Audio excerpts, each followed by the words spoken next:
A large number of Godfrey fans are really upset at him, and they're turning on him after this recent interview with a Nigerian actor called David Oyelowo. In this episode, they discussed the sport wars currently going on social media. Now, the actor is Nigerian, born in Nigeria, grew up in the UK.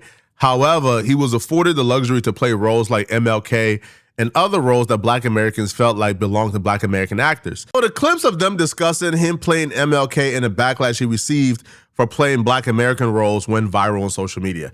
And when it went viral, essentially what they said triggered a lot of Black Americans, and it caused an uproar. And a lot of Godfrey fans are pissed off at him for this conversation.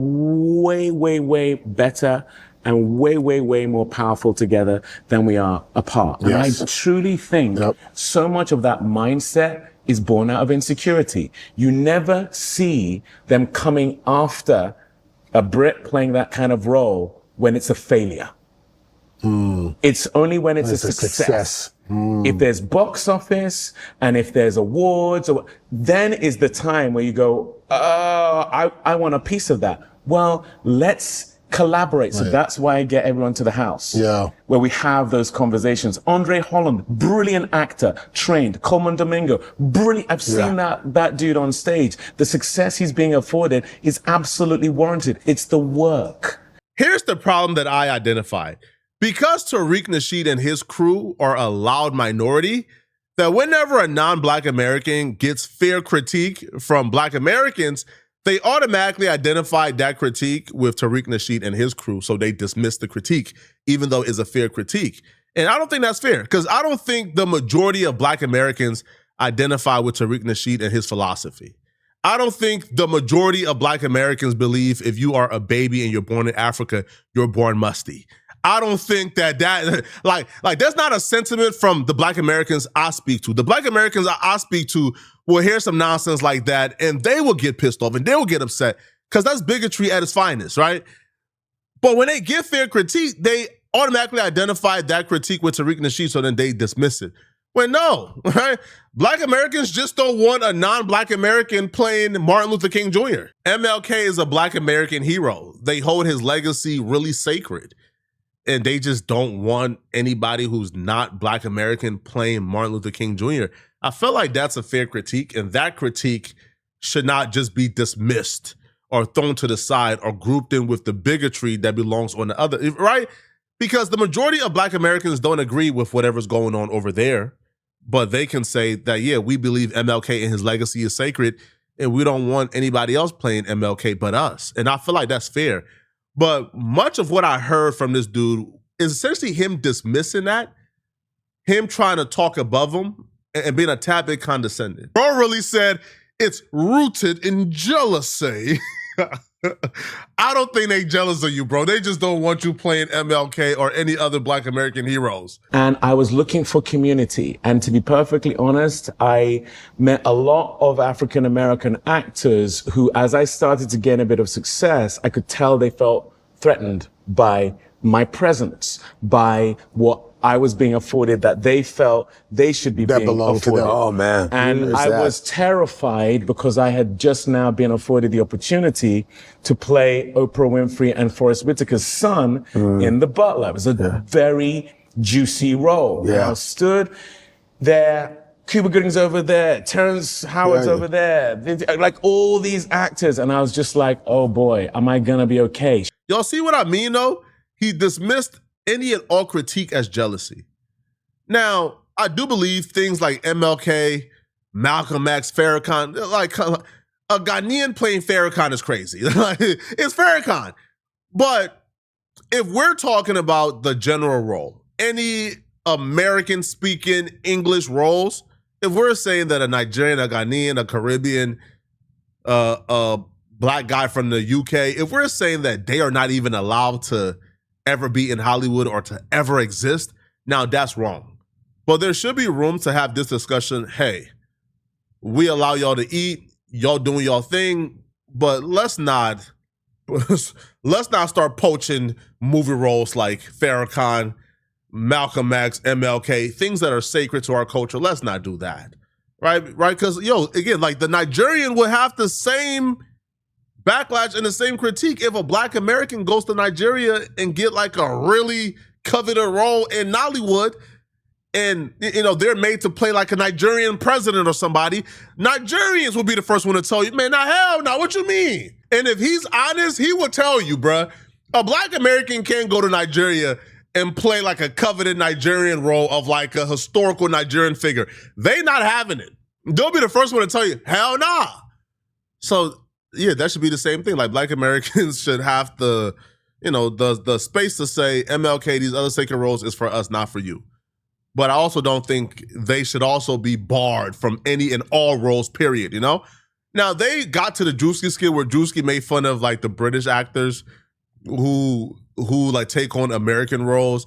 Now, he said he found the skit funny, but you could tell from his explanation, he ain't find a goddamn thing funny about that Drewski skit whatsoever. If we link arms like Jewish people do, like Chinese people do, hell yeah. Like, if we do that rather than fixating on the fact that, yeah, we have a smaller piece of the pie, we do.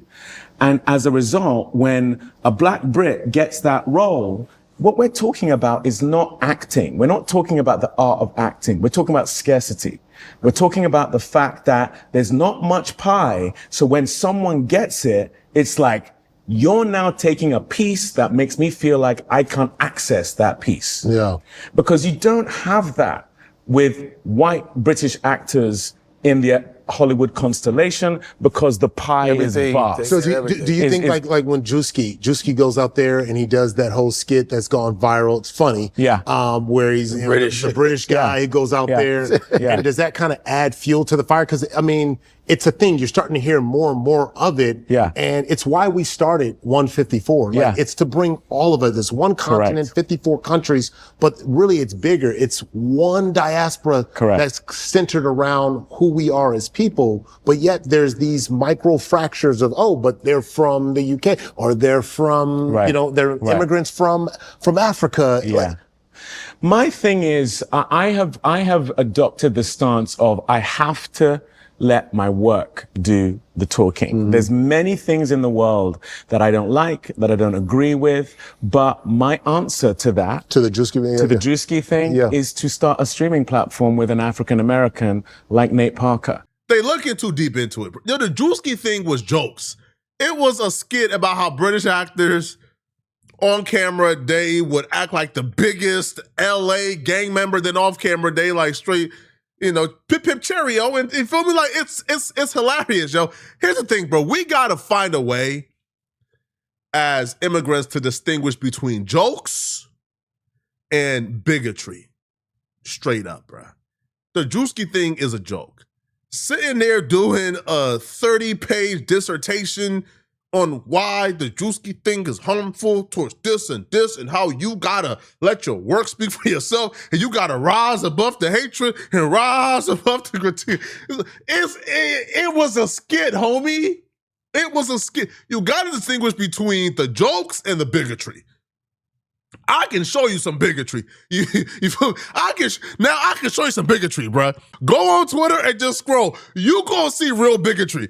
But the humor and we can't mix up the two.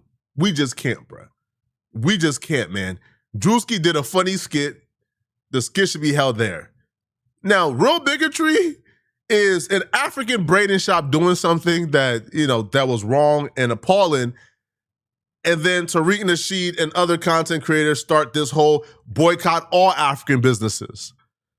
The white men do something we ain't never seen, boycott all white businesses, but boycott all African businesses because one African business did something. The Drewski skit is humor. Real bigotry is saying that an entire group of people shouldn't be able to make a living and feed their families and start a business, and they want those businesses shut down because they belong to an immigrant group. That's real bigotry. That's wrong. Real bigotry, not a Drewski skit, is creating a racial slur for an entire group of people and then spamming that racial slur. That's real bigotry. Yo, trust me, yo. I had to figure out what was humor and what was real. I got a lot of pushback and a lot of backlash from, my family, people from where I'm from, my community telling me, hey, bro, you doing interviews with this dude? What you doing, bro? He don't rock. I said, nah, it's humor, bro. Nah, bro, he don't like hate immigrants, bro. It's humor. And boy, was I wrong. I mean, boy, was I wrong. Because, yo, I had like my cousin Alvin like send me something. He said, bro, it's just humor, right? Look at this. I said, hey, I can't make an excuse for that, bro. I just can't, man. I can't. I don't know, bro. So you got to be able to distinguish humor from bigotry. Drewski ain't no bigot, bro. Yo, bro, Drewski is a comedian, man. Trust me, I had to do the same thing, bro. Yo, there was somebody, and this is like an OG on YouTube, bro. Now, again, I'll never diss this person. I'll never disrespect this person. Like, I'll never say nothing bad about this person because, yo, this person really helped me out. They hopped on the phone with me, gave me a free consultation, walked me through how to build my channel, gave me like the systems, and I applied that to grow. So I would never, ever, ever say nothing bad about this person. I was just heartbroken and really, really, really hurt, bro. Because, again, like I don't know if this person helped me out before he found out I was African, or I don't know if he would help me if he knew I was African, but I watched a video where this person is essentially like going along with all the harmful rhetoric that this other guy has about people who's from where I'm from. And I'm like, damn, bro, like, they can't help that they were born here. They don't, like they don't choose who their parents are. They were born here and they're trying to make a better life for themselves. And the fact that you're supporting this dude who's saying that those people don't have a right to have a business, to operate their business, and they need to be boycotted and shut down because somebody from the same country as them did something wrong is bad and is foul and is not cool. And is not cool and is not okay. And then, and the person that I have respect for said that that person is above critique. That person should never be questioned, should never be critiqued. And I'm like, damn, right is right and wrong is wrong, right? Like, if that person did something wrong, say what they did is wrong, right? Like, no human being is above critique at all, especially when it comes to something as harmful and hateful as what that person is doing. And that's the OG that I had love for. And to see him take that stance, it broke me and it hurt me, bro. Like, it hurt me deep, homie. Like, I was hurt. And that was one of those things where I said, damn. Like, I guess, like you don't know people's hearts and people's feelings until you hear it. And to hear that, bro, it broke me, bro. Like it really hurt me deep down inside. But still in all, like, I still have to recognize who's a bigot and who's not. What's harmful and what's jokes. And in this situation, Drewski is not a harmful human being. He's not a bigot. It's just jokes. Treat it as jokes. Doing all of this for Drewski is crazy, right? Now, they continued, and this is where you kind of really get to see, like, the mistake they're making, is because they talked about, like, Tariq Nasheed and his crew, like the FBAs, and, like, they broke down, like, this critique that we're getting about, like, Black British actors and immigrant groups coming over here and taking roles, this is from that group. And I feel like that's the mistake. They're dismissing everything and all the valid critiques and all the fair criticism because they believe it's coming from Tariq Nasheed and his crew. And I'm here to tell them, no. The criticism is fair. Associating all criticism from Black Americans as coming from Tariq Nasheed and his crew of people is not cool. No. They have every right to feel away. And it's not your job to be condescending or tell the offended party not to be offended. They are offended. Find out why they are offended and try to have a real conversation. But they completely dismiss it because they believe that Tariq Nasheed and his crew speaks for all Black Americans. When you look at Black Panther, it is Chadwick and it is Michael B, but it's also Daniel Kaluuya and Letitia Wright. That's right. That's what it looks like when it goes supernova. Yeah. Ryan understands that. Ryan Coogler called me before He was about to make a Black Panther because he knew I had connection to the culture that he was about to show in his film. And he humbly asked advice because he needed me. I need him. Michael, the same. Like I was with Michael the other day. Those of us who get it, we are sharing in the way that Matt Damon and Ben Affleck and Casey Affleck and George Clooney and Brad Pitt. You think that success is based on them being silos? Absolutely not. They are sharing secrets. They are sharing strategy. They are sharing films with each other, which is what I tried to do with Bass Reeves, bringing in people who are like, yeah, you don't know them, but I do. No. Now, if you are telling me that how dare I spend 10 years trying to get Bass Reeves made? How dare I bring Ava DuVernay to come in and direct Selma and get that film? If that's what you're saying, think about that for a moment. Just think about what may not exist if you don't have people who are, dare I say it, built different. Like Ava is built different. Coleman is built different. Ryan is built different. There are people, Idris Elba is built different in relation to actually getting stuff made. Now, if you're going to begrudge that rather than go, let me reach out and figure out what are Nate and David doing over there, and how do we? What is this diaspora embracing notion that you guys are talking about, as opposed to me now beginning to internalize some kind of ridiculous what do they call ADOS or whatever? That's like foundational black. But it proliferates. Yeah, it does. It proliferates. You look at what is happening with nationalism. You know the rise of the Reform Party in the UK. You look at why we have some of the political circumstances we have here in America. It starts like this. It starts with people feeling empowered and gathering around negativity that gives them some kind of identity. And now when this hit the timeline, boy, yo, I ain't gonna lie, man. Yo, I gotta give it up to my Black American brothers, man. Y'all gave them folks everything they asked for, man. Somebody says, is it not insecure to want to see ourselves and our icons depicted authentically? This man did not fit the roles of MLK or Bass Reeves, and he should be able to receive that feedback like an adult. I agree, yo. Again, it's fair criticism. This is not hateful to say, hey, bro, you shouldn't play MLK. Like you aren't a Black American. We want our people to play our heroes. These roles are sacred. Andrea Marie says, Black American historical figures are the only roles his African behind can play that are noteworthy, and he wants to disrespect Black Americans? Somebody says, that's a poor response to the concerns of the people group he is portraying on film.